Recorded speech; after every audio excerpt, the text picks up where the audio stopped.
While Kabbalah is widely known for its teachings on spiritual enlightenment and divine wisdom, there exists a profound and often overlooked dimension, a realm of shadow that challenges our understanding of good and evil. Today, we embark on a journey into the darker aspects of Kabbalistic teaching, exploring the terrifying entities and chaotic forces that exist within this ancient mystical system. Through the groundbreaking research of scholars like Gershom Scholem, we'll uncover how these shadow elements are not merely obstacles to overcome, but essential components of a complete spiritual understanding.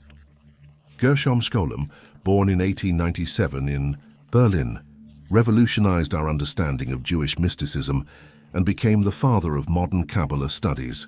This exceptional scholar dedicated his life to rescuing Kabbalah from centuries of misunderstanding and neglect. Before his work, many scholars dismissed Kabbalah as mere superstition or folk belief. Scholem's approach was rigorously academic, yet deeply respectful of the tradition's spiritual significance. He spent decades studying manuscripts, deciphering ancient texts, and mapping the historical development of Kabbalistic thought. His masterwork, Major Trends in Jewish Mysticism, became the foundation for all subsequent serious study of Kabbalah. What made Scholem's work particularly groundbreaking was his willingness to explore the complete spectrum of Kabbalistic teaching, including its darker, more challenging aspects. He understood that authentic mystical tradition necessarily includes both light and shadow, creation and destruction, order and chaos. Central to Kabbalistic cosmology is the concept of the Sitra Achra, literally the other side. This represents the forces of impurity, darkness, and spiritual opposition that exist as a necessary counterpart to the sacred realm of divine light. According to Kabbalistic teaching, the universe exists in a state of dynamic tension between opposing forces. The sacred side, known as Kedusha, represents purity, divine light, and spiritual elevation, while the Sitra Achra encompasses everything impure, chaotic, and spiritually obstructive. This duality is not merely philosophical, but represents a fundamental aspect of cosmic reality. The Sitra Achra is not simply evil in a moral sense. It serves essential functions in the divine economy of creation. Without opposition, there would be no free will. Without darkness, light would have no meaning. Without the possibility of spiritual failure, spiritual achievement would be meaningless. The Sitra Achra consists of forces that actively oppose spiritual development. Yet paradoxically, these very forces make genuine spiritual growth possible. They provide the resistance against which the human soul can strengthen itself, much like physical exercise requires resistance to build strength. Perhaps no concept in Kabbalah is more central to understanding spiritual obstacles than the Qliphoth, literally shells or husks. These represent the barriers that surround and obscure divine light, preventing its full manifestation in the world. The Qliphoth originated during the process of creation itself. According to the Kabbalistic creation myth of Shevirat HaKelim, or the breaking of the vessels, the divine light was initially too intense for the vessels meant to contain it. When these vessels shattered, their broken fragments became the Qliphoth, shells of impurity that now cling to all aspects of creation. These shells are not merely metaphorical, but represent real spiritual forces that affect both individual consciousness and cosmic harmony.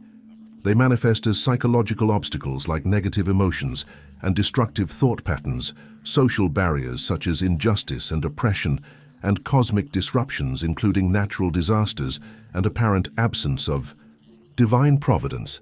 Kabbalistic teaching distinguishes between different categories of Qliphoth.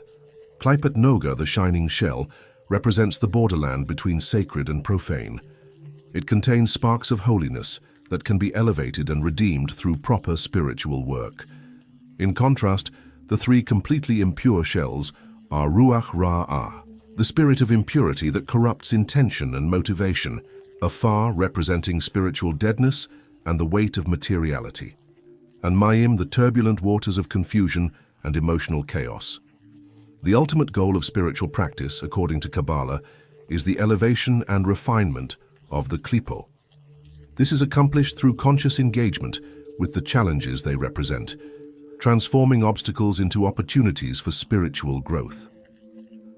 Within the realm of the Sitra Achra exist various entities that personify different aspects of spiritual opposition. These are not merely symbolic, but represent real forces that affect human consciousness and behavior.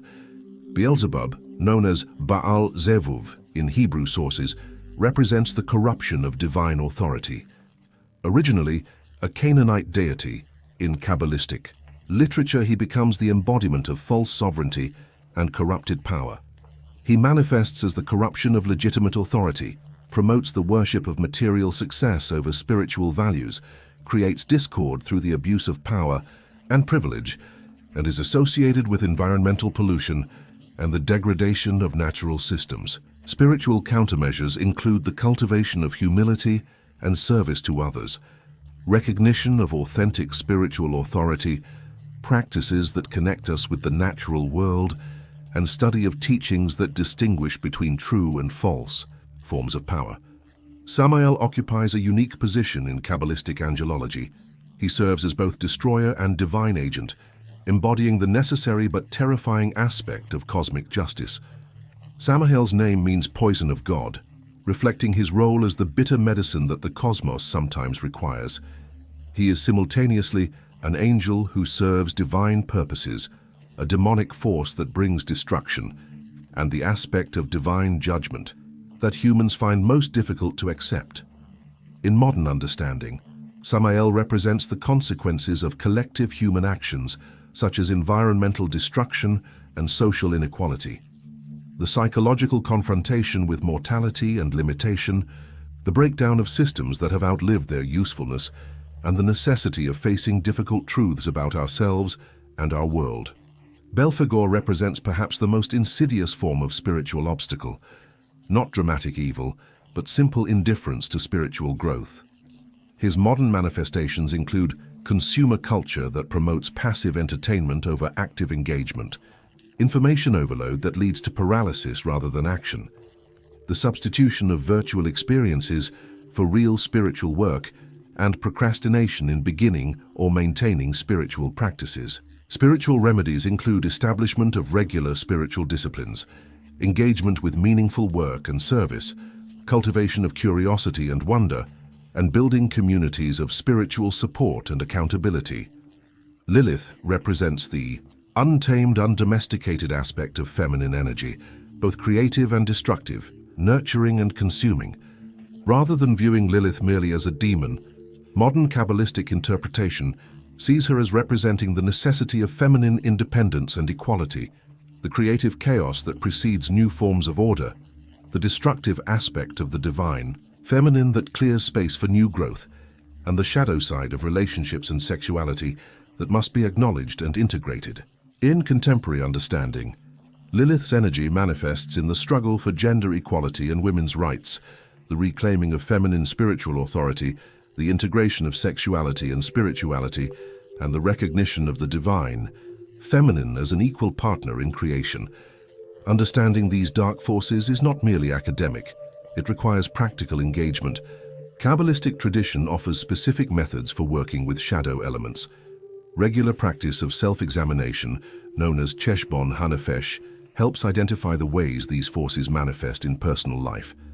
This involves honest assessment of motivations and behaviors, recognition of patterns that obstruct spiritual growth, cultivation of compassion for one's own spiritual struggles, and development of strategies for transformation rather than mere suppression. Deep engagement with Kabbalistic texts provides maps for navigating spiritual challenges, including creation myths that explain the origin of opposition, stories of biblical figures who faced similar challenges, mystical commentaries that reveal hidden meanings in traditional texts, and contemporary applications of ancient wisdom. Shadow work cannot be done in isolation. Spiritual community provides support during difficult periods of growth, accountability for maintaining spiritual practices, shared wisdom from others who have faced similar challenges, and collective energy for transformation and healing. The ultimate goal of engaging with the Sitra Achra is not to destroy it, but to redeem the divine sparks trapped within it.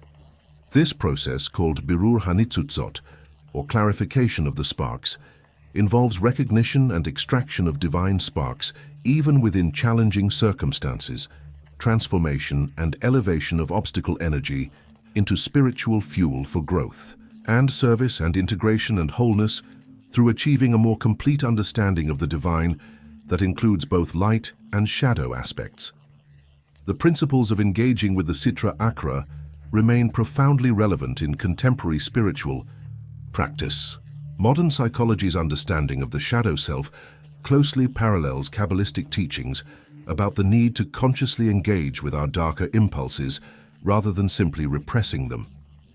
The concept of redeeming sparks from the Qliphoth provides a framework for engaging with social and political challenges as opportunities for collective spiritual elevation.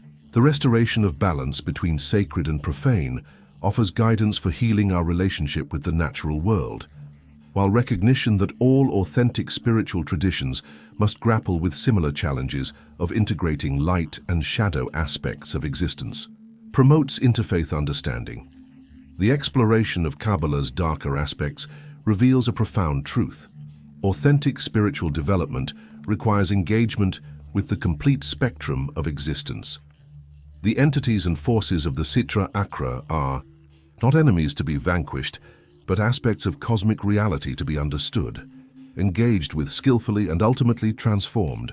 This understanding offers several key insights for contemporary spiritual seekers. True spiritual maturity involves accepting the existence of shadow elements rather than pursuing an impossible perfect state. Spiritual development is an ongoing process of engagement with challenges rather than a final state of accomplishment. The goal is not to eliminate darkness, but to achieve a higher synthesis that includes both light and shadow. The ultimate purpose of shadow work is not personal perfection, but service to the collective work of cosmic redemption. Through this deeper understanding of Kabbalistic teaching, we discover that the path to enlightenment does not avoid the darkness, but transforms it. In facing our shadows, both personal and collective, we participate in the cosmic work of restoration and redemption that is the ultimate purpose of existence itself. The journey into the hidden darkness of Kabbalah ultimately leads us back to light. Not the simple light of innocence, but the complex, mature light that includes and transforms all aspects of existence.